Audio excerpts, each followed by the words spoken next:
para falar sobre a questão do descomprometimento, né? Descomprometimento. E a gente enumerou aquela questão do materialismo, aquela outra questão que a gente se descompromete por conta das nossas fragilidades também. E aí eu falei na figura de Pedro. Vamos dar um destaque um pouco à figura de Pedro, mas vamos também trazer para vocês uma mensagem do Espírito Camilo, através de Raul Teixeira. E tem o título de Tempos de Descomprometimento.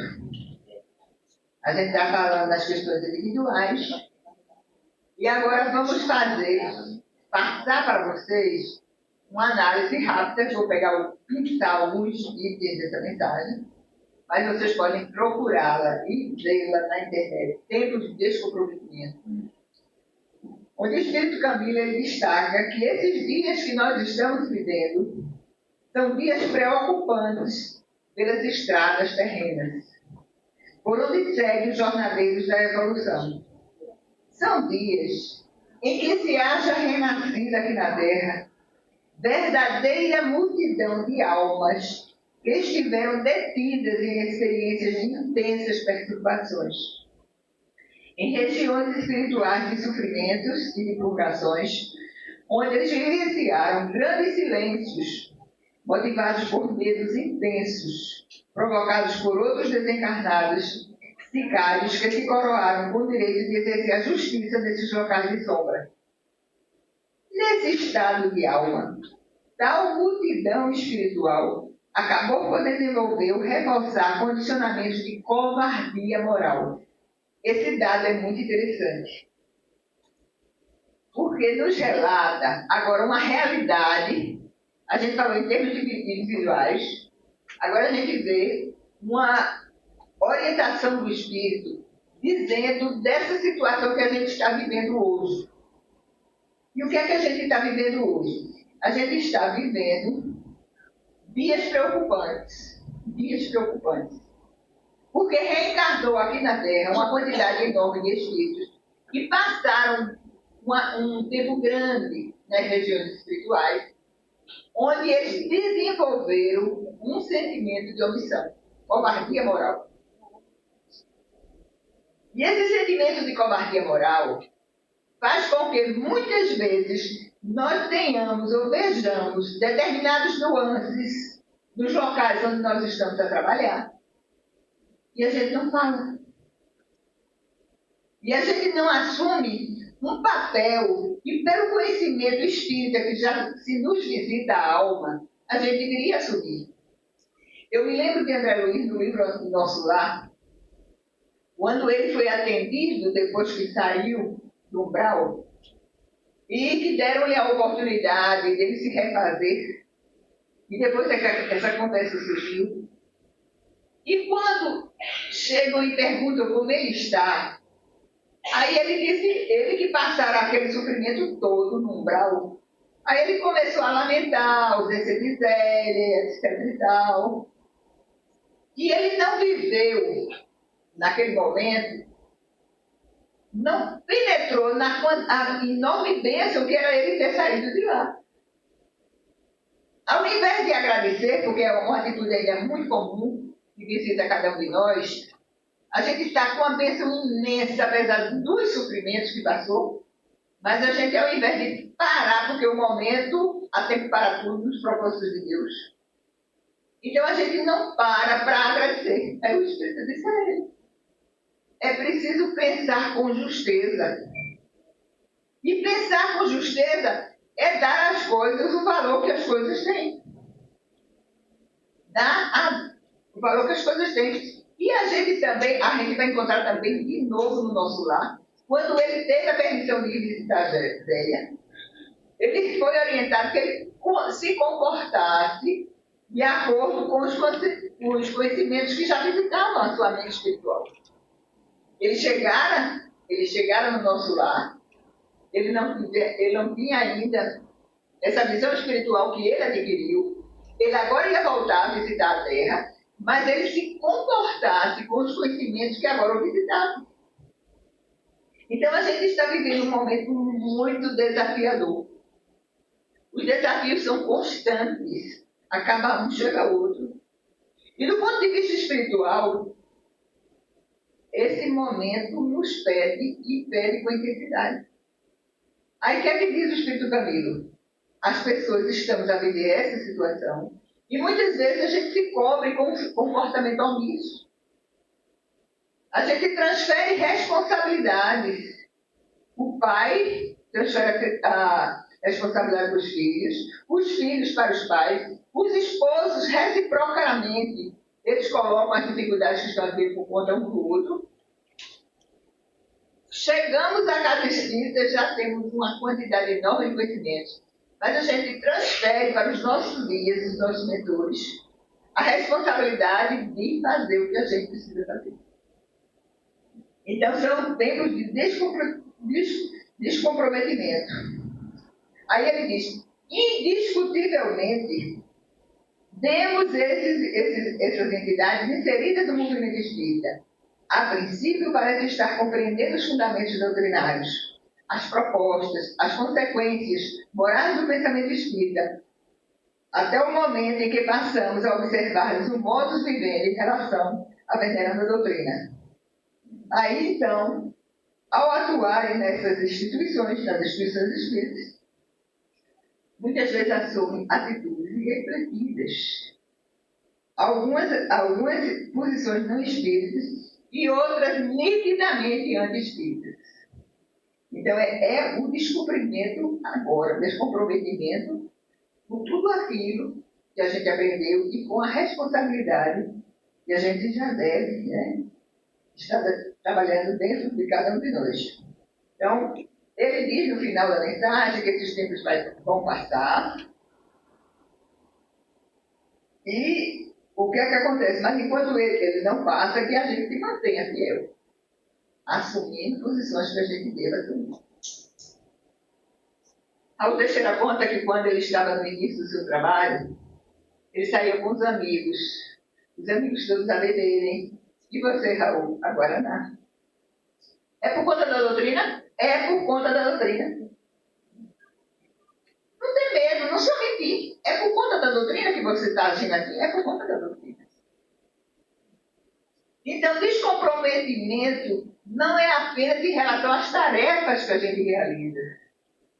É também em relação ao nosso comportamento. Ter coragem de nos afirmar espíritas em todas as situações. É sim por conta da doutrina que eu aprendi que não devo perder. Então são esses tempos. Mas vamos destacar um pouco da fragilidade de Pedro. Existe um livro que foi escrito por uma escritora lá de Campina Grande, Denise Lima. O título do livro é Humano, Demasiadamente Humano. E nesse livro, Denise nos conta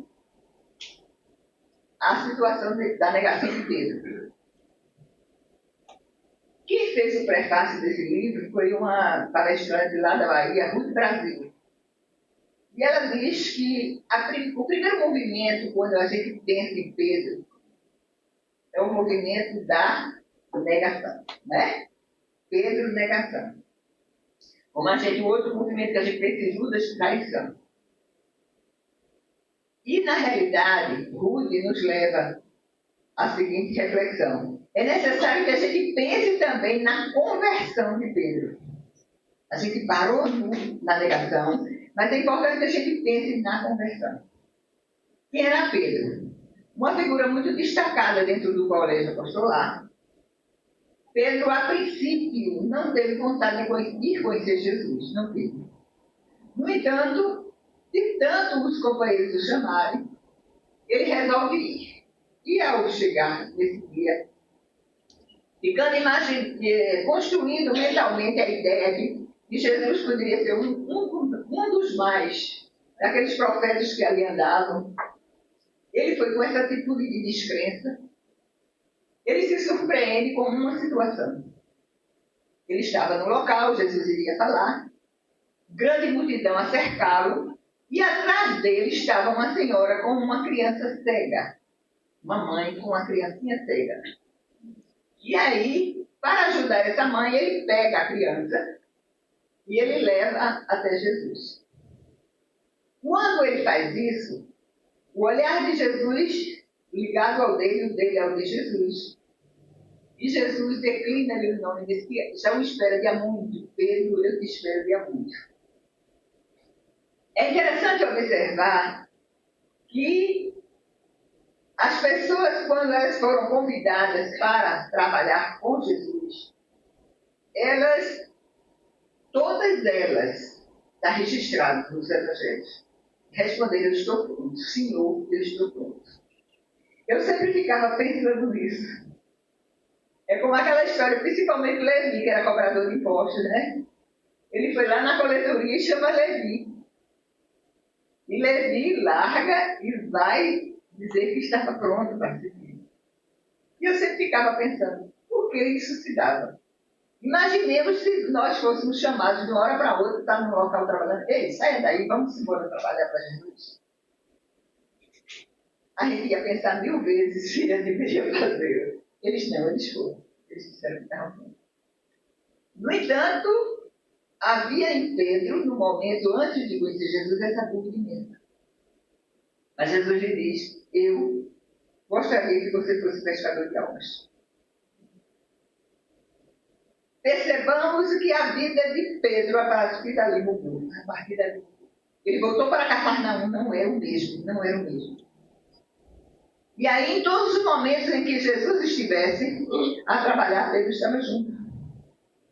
Quando Jesus ia fazer as curas, Pedro, Tiago e João. Pedro, Tiago e João, lá estavam. No momento da transfiguração, lá estava Pedro.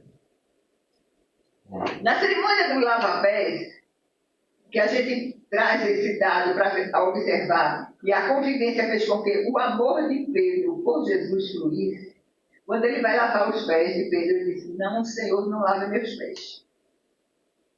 Porque ele não se achava digno de uma atitude tal. Jesus disse: se você não permite que eu lave, você não estará fazendo parte desse trabalho. Aí não lave só o pé, não, lave também a cabeça, lave tudo. Lave tudo, porque ele queria estar com Jesus. Em certo momento, Jesus diz que o Satanás estava joeirando as atitudes de Pedro. Joeirando, está querendo ver verdadeiramente quem era Pedro. E Jesus diz que estava rogando para que ele não caísse. Jesus estava, por antecipação, Jesus sabia que aquilo iria se dar. E também ele pergunta a Jesus: para onde tu vais? Para onde eu vou? Tu ainda não podes ir. Tu ainda não podes ir. Muito bem. Teve o momento da aproximação, depois veio a convivência. O terceiro momento na vida de Pedro, a negação. A negação.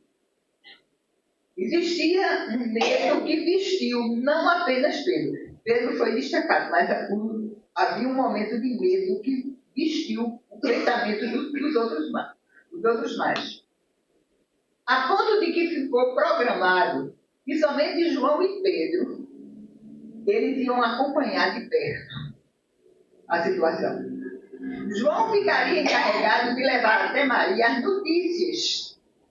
Houve a detenção, depois para onde ele seria conduzido. E Pedro ficou à espera de João, que ia chegar para entrarem na casa de Caifás. Entram os dois para o grande pátio, onde Jesus já estava. E naquele pátio, João ficou perto. A Denise Lima, ela passa-nos uma coisa muito interessante. Que o local onde nós nos situamos fala da nossa sintonia. Porque muitas vezes a gente está ligado, mas não está tão ligado. Então, a importância da atitude de João de ficar mais perto, Pedro ficou mais distante. Aí ela diz: o local onde nós nos situamos fala da nossa sintonia. Muito bem, aí houve aquelas 3 interrogativas. Primeiro foram assim, umas servidoras, umas mulheres que disseram assim, ele não é um deles, não é um daqueles que seguiu, mas não sou.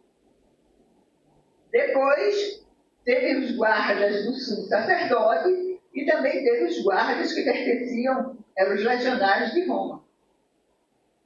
Aí um dos legionários de Roma pergunta, não é um deles? Não sou. Nem conheço esse homem. Nem conheço.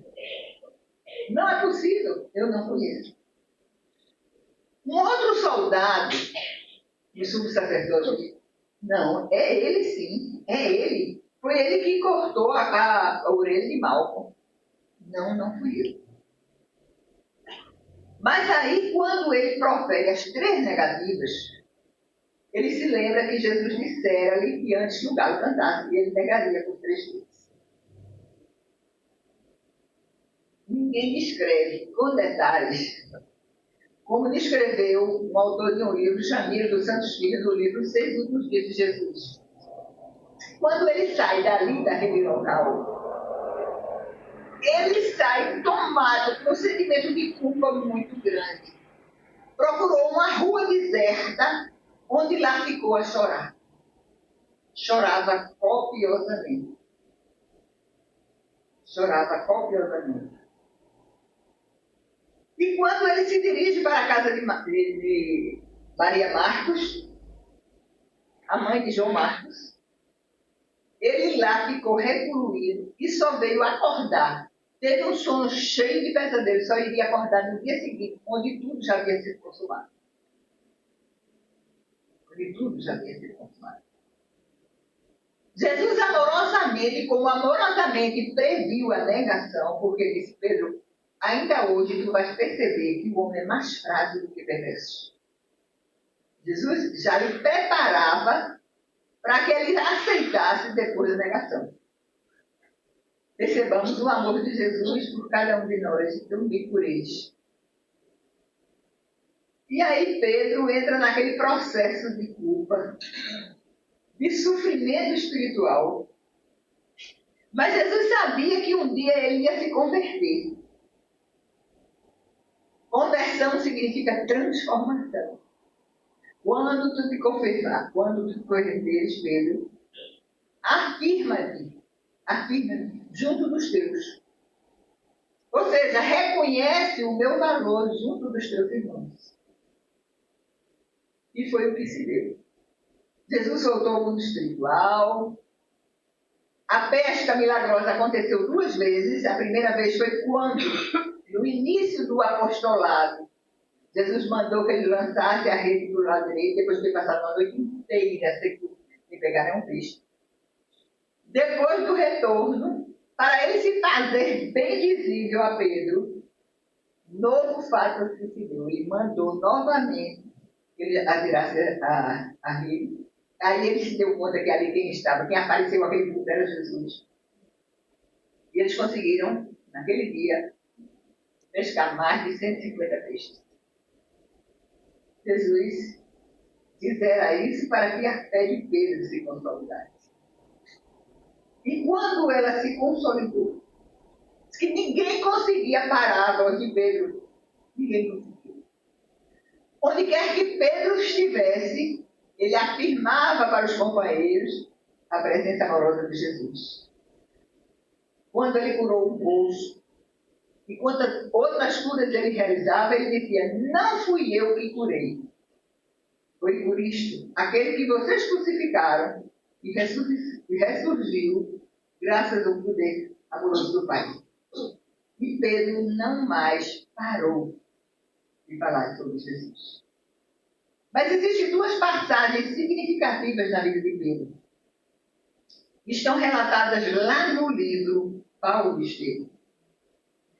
Uma delas é quando Saulo já deixaram aquelas perseguições, já se transformaram em seguidores de Jesus. Ele vai bater lá na casa do caminho. E aí, ao bater, pedindo guarida na casa do caminho, é claro que as pessoas tiveram medo. Será que ele agora não estava transvestido em cordeiro? Ele que era um lobo? e eles vão perguntar a Pedro: a gente recebe ou não recebe? E aí, Pedro pede que Prócoro vá até Paulo, e diga-lhe que ele estava ocupado e que amanhã ele voltasse para receber a resposta.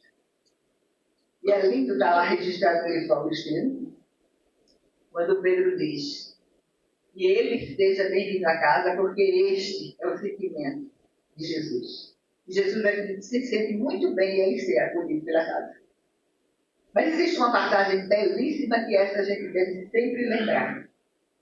É quando Pedro foi chamado a Antioquia, que era uma... Lá, Paulo havia levantado um trabalho belíssimo. Havia tanto sentimento de unanimidade, de fraternidade lá na igreja de Antioquia, e as aparições dos espíritos se faziam de forma espontânea, através de um fenômeno chamado vozes diretas. Bom, e o que é que aconteceu ali? Havia uma divisão, gente. Como há, muitas vezes a gente percebe, dentro dos movimentos espíritas, dentro das nossas casas espíritas, porque somos pessoas diferentes, estamos em grau evolutivos diferentes. A apreensão da realidade é diversa, porque somos espíritos diferentes uns dos outros. E havia uma característica muito grande de Paulo. E Paulo era muito fiel às coisas que ele acreditava. E ele defendia essas coisas com muito empenho. E Paulo não suportava o procedimento de Tiago, que dirigia, junto com Pedro, a casa do caminho. Por quê? Tiago buscava conciliar os interesses do judaísmo para que a casa não tivesse suas portas fechadas do cristianismo. Muito bem. Em um determinado dia havia aquela questão da circuncisão. Os gentios, apoiados por Paulo, não queriam que acontecesse a circuncisão. E havia divergências na casa da igreja de Antioquia. Pedro foi chamado. Pedro chega, trata bem todas as pessoas, todos aqueles que ali estavam. Mas chega uma carta de Jerusalém, e na carta diz que a perseguição aos cristãos aumentou. E Pedro resolve, então, se refrear um pouco do seu comportamento efusivo em relação aos gentios, ele se recolhe. Paulo não suporta isso. E o que é que Paulo faz?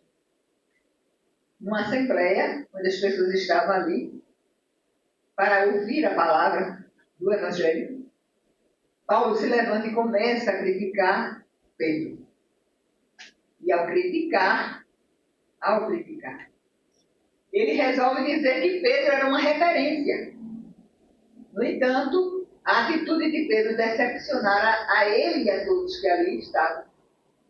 Porque depois da carta eles se modificaram. E Pedro ali a olhar, Paulo a falar. E meditando sobre aquilo do conteúdo da fala de Paulo, ele se recorda de Jesus. E ao se recordar, ele lembra das atitudes do mestre. E reconhece o trabalho. Eu acho uma das partes mais belas do livro Paulistino. E reconhece o trabalho de Paulo e reconhece o trabalho de Tiago. Não fora o trabalho de Paulo, a mensagem cristã não tinha alcançado tantos povos. Não fora a maneira de Tiago proceder na casa do caminho, a casa do caminho estava com as portas fechadas. Por conta do fanatismo, por conta do rigorismo, a casa já estaria fechada. Então, para contrabalançar isso, qualquer atitude que ele tivesse que tomar ali, teria que ser uma atitude lastreada na mensagem cristã, na mensagem de Jesus. Um era importante, o outro também o era. Que lição isso fica para cada um de nós? Nós que somos trabalhadores de uma casa espírita. Cada situação tem dois lados. Cada situação tem dois lados. Isso foi uma vivência que eu tive Minha mãe estava vivendo os últimos dias aqui na Terra. Voltaram ao mundo espiritual por conta de um câncer líquido. Aquele câncer muito delicado, um câncer de pâncreas. E havia um sentimento de alguém diferente, divergente da maneira como nós filhas estávamos a nos comportar. E uma pessoa veio me fazer uma crítica. Aí eu olhei para ela e tive a inspiração assim de dizer: cada situação tem dois lados. Busque escutar o outro lado. Toda situação tem dois lados. Foi o que Pedro fez. Mas Pedro fez lembrando-se de Jesus. Os dois eram importantes. Todas as vezes quando nós nos dissermos decepcionados, lembremos como Pedro fez de Jesus. Como devo agir em função daquilo que eu já aprendi com ele. Nós desfrutamos da possibilidade muito grande de viver, conviver e trabalhar numa casa espírita. Pensemos no valor disso. Então, Pedro, convertido, ele faria todo esse trabalho de ajuda à divulgação agora da palavra de Jesus. Sim, Jesus era o Messias. Sim, era preciso falar sobre esse Messias. E tudo que ele fazia era em decorrência do amor de Jesus para com ele. Ele media a extensão desse amor pela possibilidade de estar pelo Cristo a trabalhar. E ele é convidado agora. Não, aí ele iria falar naquela noite sobre o Evangelho de Jesus. Ele declina da tarefa e pede a Paulo que Paulo faça a realização daquele trabalho que lhe era devido. E aí, graças à prudência, à cautela de Pedro, relata o Espírito Emmanuel. E esse episódio se passou quase esquecido na história do cristianismo.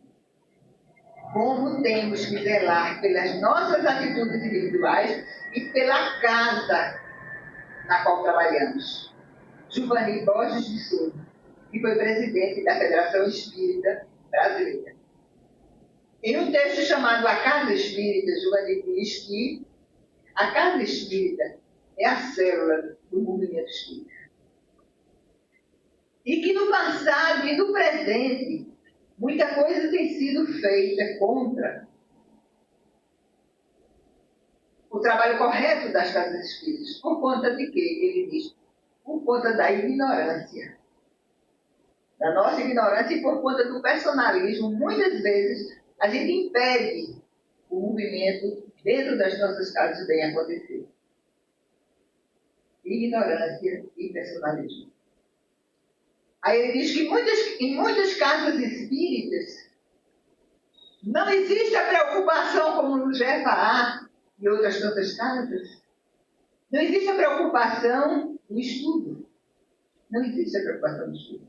Porque acham esses dirigentes personalistas e ignorantes no sentido do conhecimento real e da responsabilidade que nós temos com a doutrina, de não darem importância ao estudo. Dizem que espiritismo é comunicação de espíritos. Ou então, espiritismo é assistencialismo. Aí diz Giovanni com muita propriedade. Sem que deixe de lado essas duas tarefas, da comunicação dos espíritos e da assistência social, é imprescindível que nós valorizemos os estudos dentro das nossas casas. É o objetivo principal, a divulgação do Evangelho. Temperado com o amor. Temperado também com atitudes. Aí a gente já vai encontrar lá no livro Novos Rumos para o Centro Espírita orientações preciosas do Espírito Joana de Ângeles, onde Joana diz a necessidade desse novo rumo que nossas casas espíritas devem ter é a discussão de os latinos para imperarem, para dominarem. Todas as vezes que eles conquistavam um povo, ele fazia movimentos separatistas para que as pessoas entre si entrassem num estado de choque, Roma pudesse governar. Jesus diz que uma casa dividida ruim. Uma casa dividida ruim. E que a gente pegar uma vara, duas, com facilidade a gente quebra. 3 a 5 a gente terá muito mais dificuldade. Se a gente formar um feixe, isso vai ser muito difícil. E Allan Kardec, seguindo a trilha de Jesus, ele diria trabalho, solidariedade, tolerância. Trabalho, solidariedade, tolerância. Joana de Ângeles pegando o gancho, ou ainda aprimorando, não, ainda trazendo um pouco mais para as nossas reflexões.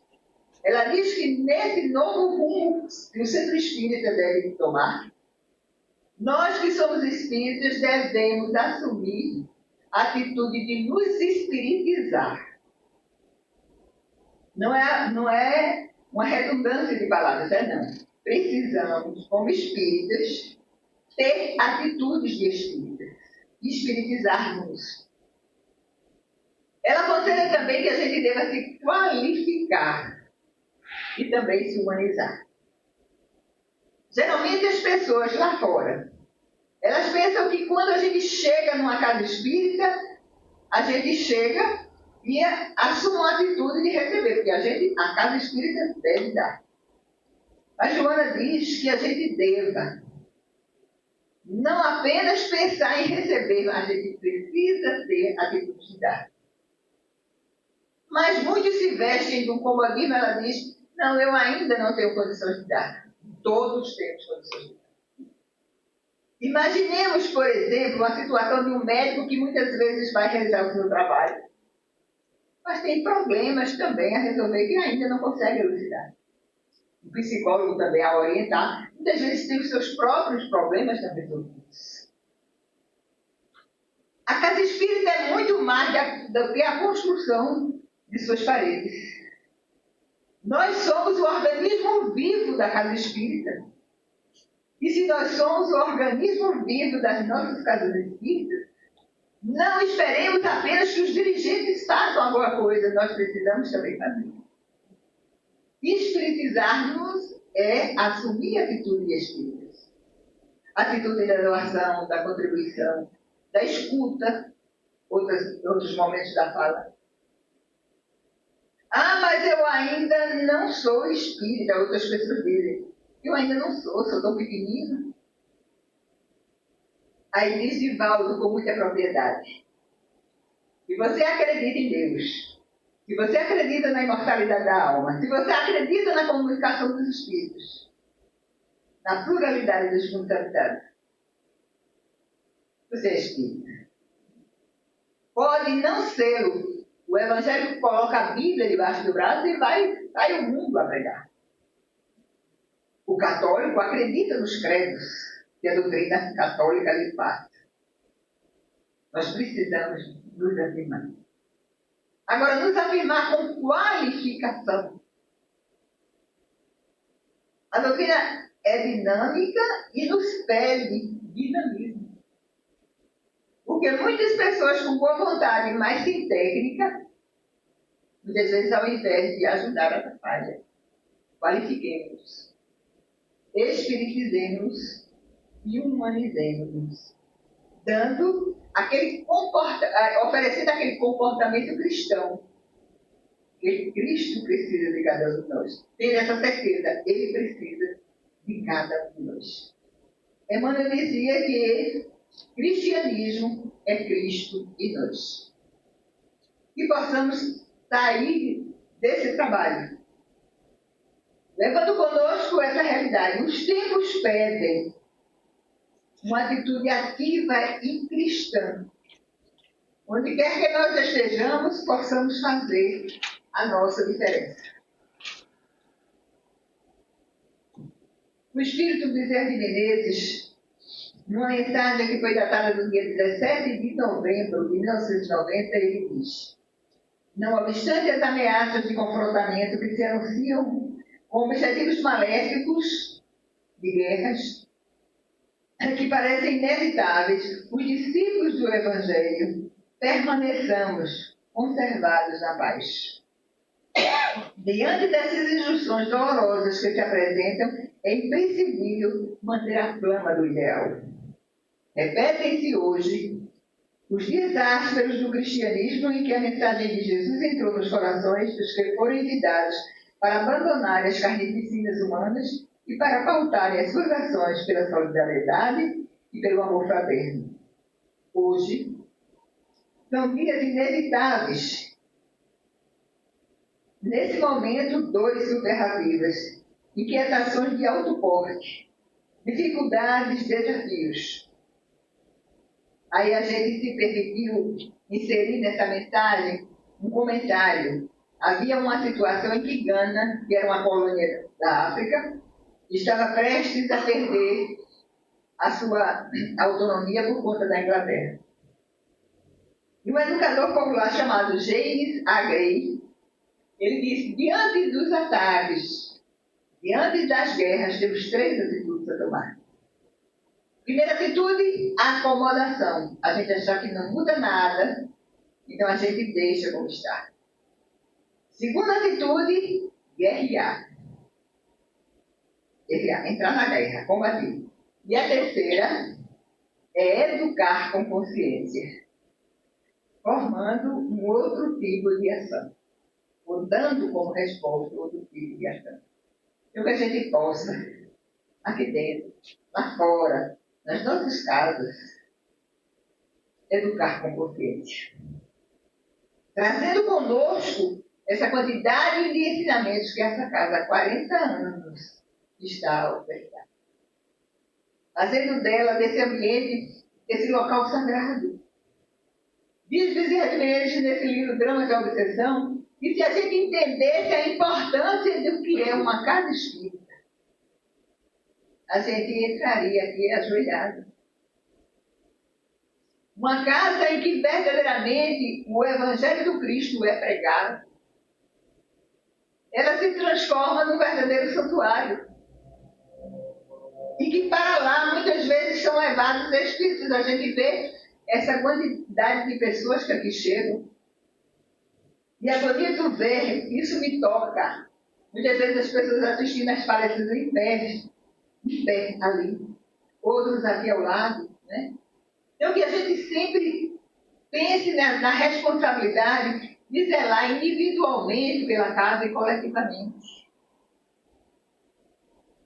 Fazendo com que a luz que daqui irradie, ela encontre um terreno produtivo no coração de todas as pessoas que aqui chegam. A fala, importante. A atitude nossa como colaboradores também. Certa feita, Francisco de Assis, ele foi até o Papa. Inocêncio III, que estava doente e revisitava a presença dele. E ele foi lá. Inclusive, curou o Papa. E ele diria que aquele que pega o bastão e conduzir as ovelhas do Cristo deve fazê-lo com amor, por um dever de consciência e de fidelidade ao Cristo. Falar sobre o Evangelho, mas primeiramente, antes de falar, procurar viver o Evangelho. Um processo de fidelidade a Jesus. Jalma Montenegro de Farias. A mensagem Nova Clarinada, ele diz, os tempos são chegados. Os tempos são chegados. Sobre o orbe estão todas as dificuldades, todas as tormentas, todas as lutas e agruras, mas também todas as oportunidades de renovação para a criatura. Não elenquemos só as dificuldades, elenquemos também as possibilidades de ajuda. Os dias atuais de Djalma Montenegro de Farias são formidáveis ocasiões para que cada um de per si possa dar-se conta do nível das suas próprias responsabilidades no cenário humano, do que lhe compete realmente na esfera dos compromissos para com a vida. O que não deve tornar-se conduta comum dos que se afinam com as propostas do Cristo é a perene justificativa da impossibilidade e de impotências Tudo é possível àquele que crê. Consoante os escritos do evangelista Marcos. Aí ele continuou: os tempos são chegados, vale repetir, mas são chegados justamente para que empreendamos sobre o norteamento da doutrina imortal as tarefas improcrastináveis para a renovação da alma imortal. No final ele diz: por que o temor de sair às ruas, de falar às pessoas em francos processos de obsessão? Porque não nos dirigir aos companheiros que se encontram atados aos postos tormentosos da prostituição. Os tempos nos exigem agora uma postura viva, cristã e intensamente vibrante para que atendamos ao bem geral. Esse é o momento da nova convocação, da nova clarinada, não nos esqueçamos. Estejamos atentos, unidos, para o atendimento do insistente chamado, fixados no velho ideal espiritistas, certos de que o nosso destino é o da aventura, o da alegria e da paz. Agora vejam como é importante esse após os deveres cumpridos e superada a luta com fidelidade. E já o amor de Deus e famílias. Chegamos ao fim do nosso trabalho. E rogo a Deus que Ele possa, servir de alguma reflexão para que possamos dar o melhor de cada um de nós onde a gente estiver. Nas minhas orações eu peço a Deus que eu possa ser uma melhor esposa, uma melhor mãe, uma melhor patroa, uma melhor nora, eu tenho sogra ainda, uma melhor sogra, que eu seja uma melhor cristã. Que a gente possa sempre pensar isso. Não nos esqueçamos que essa criatura aqui é muito importante, mas que todos vocês, na função que vocês estiverem, vocês são peças importantes. E que Jesus espera de cada um de nós alguma coisa nesse contexto difícil. Muita paz para todos. Vamos lá, né?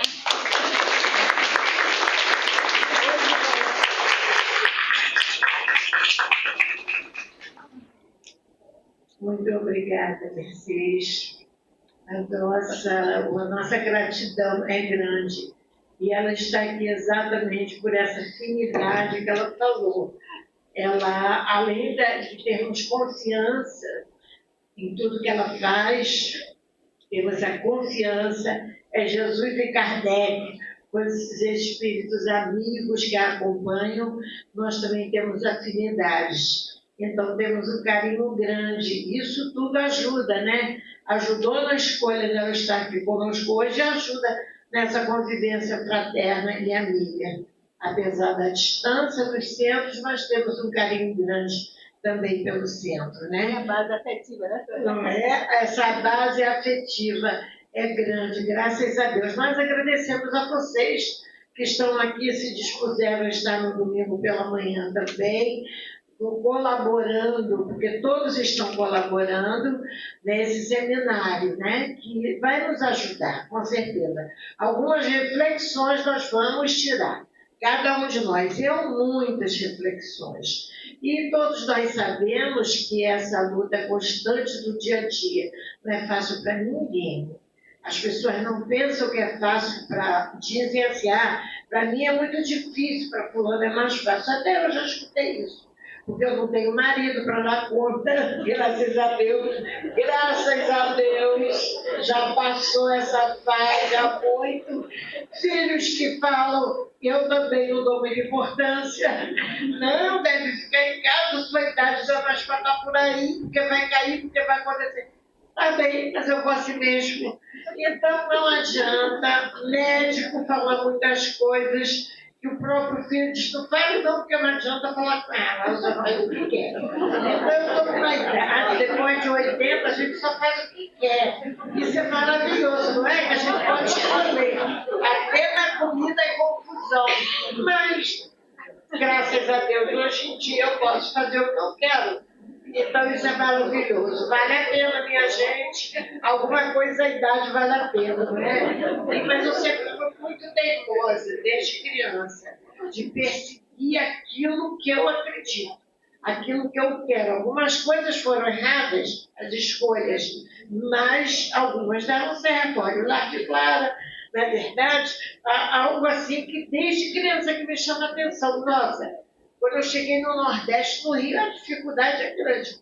Mas quando eu cheguei aqui, foi pior. Quando eu vi eu sempre falo isso, aqueles carros, aquelas carroças, carregando, para mim era lixo, mas depois eu soube que eram papéis, que eram materiais recicláveis. E os homens fazendo papel de animal. E crianças ainda sentadas em cima daquilo tudo.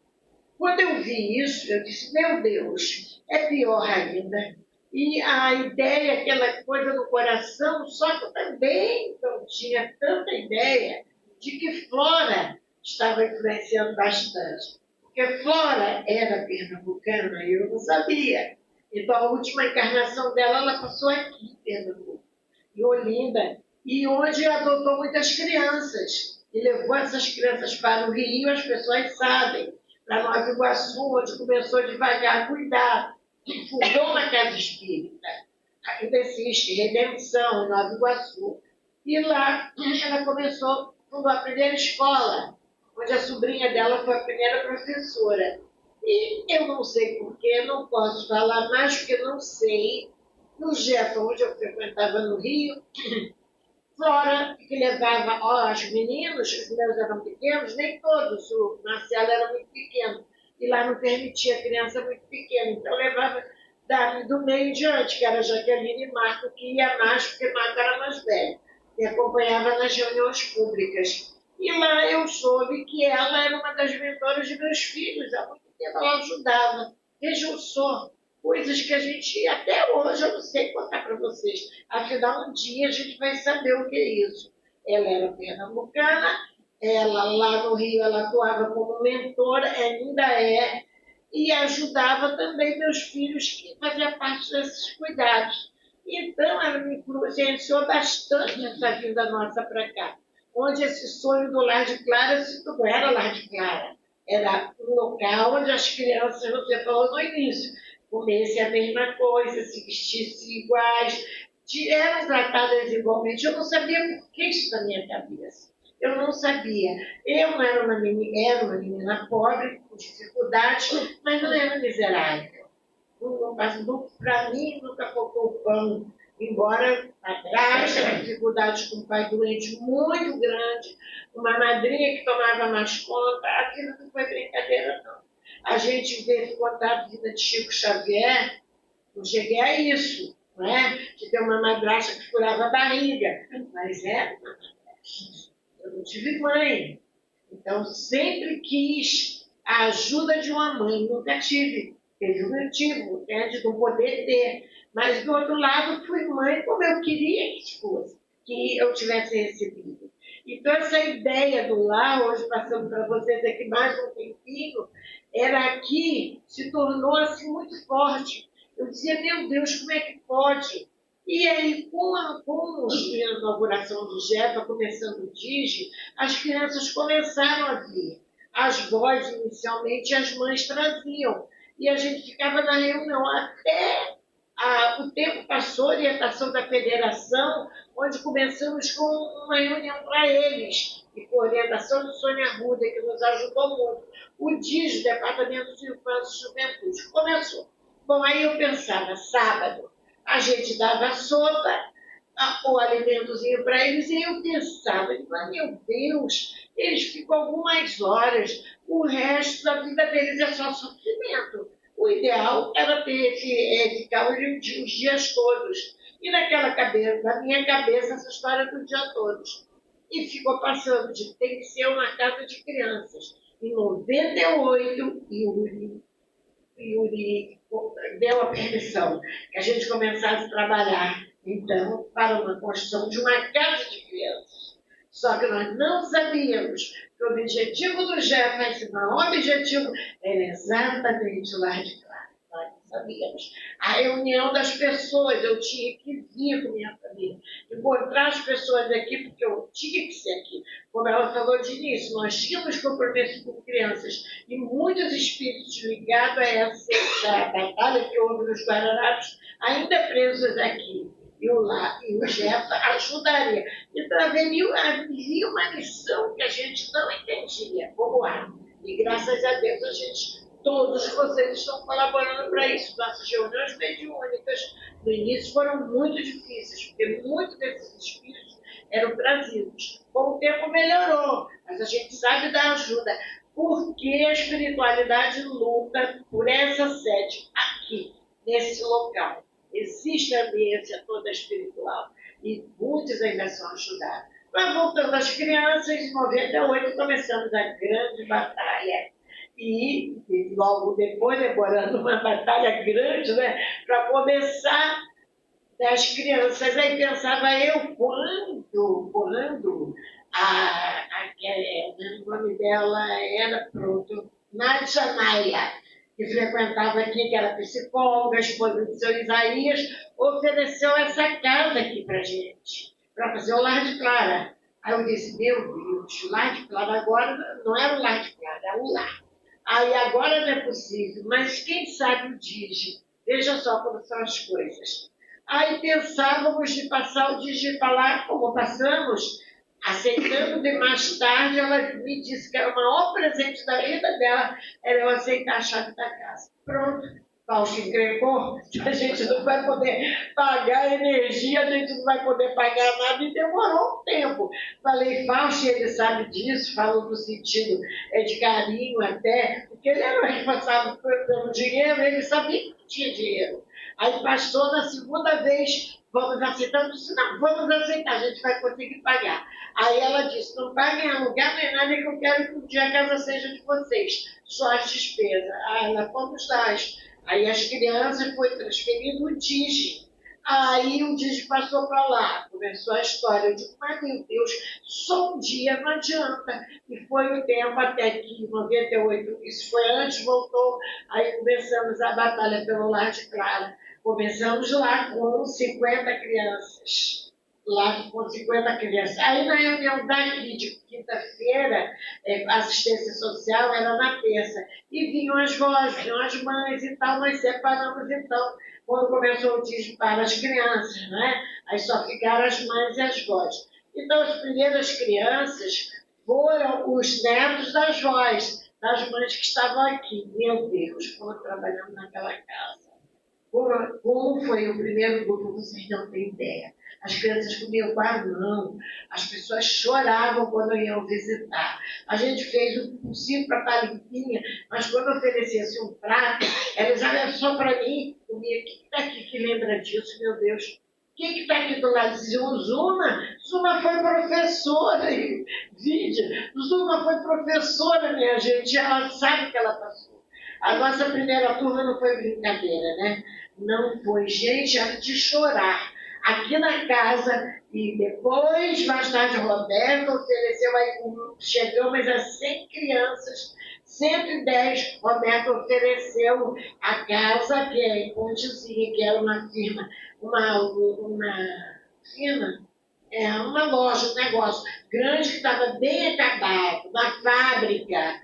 Aí nós também remutamos, porque era longe, as pessoas não queriam. Foi uma história, entrou na história um padre que veio aqui, já que uma pessoa trouxe numa reunião de quinta-feira, e ele me telefonou e disse, eu vou, dona Sônia. Eu digo, nós somos espíritas. Ele disse, para Deus não tem religião. E ele veio e assistiu à reunião e viu. E convidei para ir, veio aqui, adorou as crianças aqui, e fomos para a Pontezinha, levei o padre lá. O padre foi a primeira vez, achou longe, mas achou ali no lugar.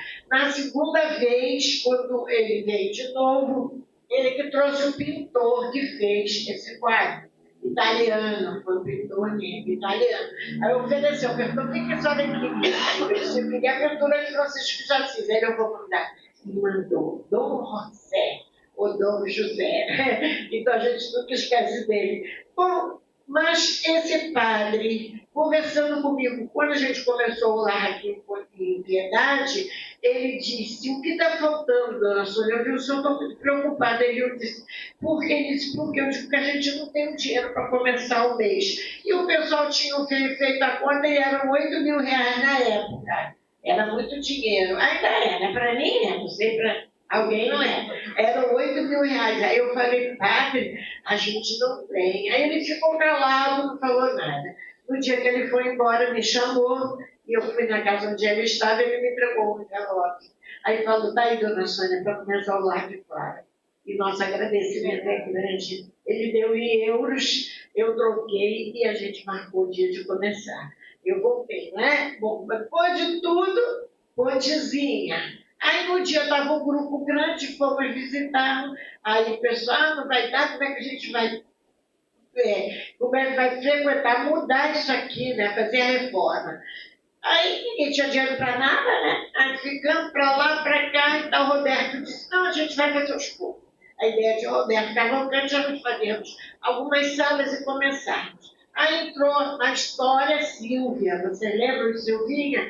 Aí Silvinha conseguiu com a Casa da Criança a reforma. Foi uma maravilha. Aí entrou tanta gente, tantas firmas, e houve a inauguração e passamos as 110 crianças para lá com o tempo aumentando. Detalhe, escolhemos, Yuri disse o nome, anotamos, Lar Espírita Clara de Assis, lutaram para tirar o espírita. Olha, membro da diretoria, porque a gente não ia conseguir ajuda se tivesse espírita, eu, Rosane e Marcelo batemos o pé, não, tem que ser aprovado pela espiritualidade, e assim foi, Lar Espírita Clara de Assis, Nome Fantasia, Lar de Clara. Bem, de 110, bom, hoje são 473, eu acho, é 20. Ela que fica lá mas aqui tem. Então, né, desde um aninho agora, até a proposta foi essa, até 18 anos. Então, tem a juventude lá também, a adolescência e juventude. Bom, rapidamente, é muita coisa para falar, o tempo está passando, mas queria convidá-los, para quem não conhece, conhecer o Lar de Clara, que é a parte, né, social. E nas quintas-feiras nós ficamos aqui com os idosos. A maioria não sabe, são 50 idosos. Fora isso, existem outros que recebem ajuda. Então, esses idosos têm o pão material e o pão espiritual. Ficaram as mães e as crianças no Lar de Clara, os idosos e gestantes aqui, o grupo de gestantes, toda assistência espiritual aqui. Há anos atrás eu tive que fazer uma escolha, que eu estava muito atuante no lar, na época era presidente, agora eu vou ser Marcelo, porque Marcelo foi o primeiro presidente e eu 2 vezes, depois eu precisei sair, porque vocês sabem o que aconteceu com o meu coração. Era 50% para eu não ficar, então eu tinha que escolhi, mas ficava o Jeff, é lógico, que é o lado espiritual, e deixar o Lar de Clara um pouco mais afastado, não atuante como eu estava todos os dias lá. Mas a gente continua, né? Eu sou vice-presidente hoje em dia e a gente continua nessa luta grande. E vamos em frente. Minha gente, teria o dia todo para conversar. Mas estou agradecendo a vocês. À tarde eu vou contar mais um pouco. Dizem que eu vou fazer a palestra. Eu digo, eu não vou fazer palestra, eu vou conversar como eu estou conversando. Não é verdade? Então, nosso sincero agradecimento a vocês, a todos vocês de coração. Não ouçam conversas que não valem a pena. Procurem saber direitinho, participar, porque quem está aqui mesmo e que dá um interesse melhor conhece muito bem os nossos caminhos e por onde ainda queremos caminhar. Até quando Deus quiser. Ela falou em moratório, eu já tive duas, confirmado pela espiritualidade. Então, vamos até onde precisar, né? Aos 83 anos, eu já tive 2 moratórias, não sei até quando mais. Mas, enquanto Deus permite, eu não vou deixar. Eu já disse, eu só saio daqui quando não estiver mais nesse corpo físico, fisicamente, mas com certeza espiritualmente vamos ficar. Vamos convidar a todos para fazer a prece final, uma oração de Francisco de Assis cantada. Vamos lá? Senhor,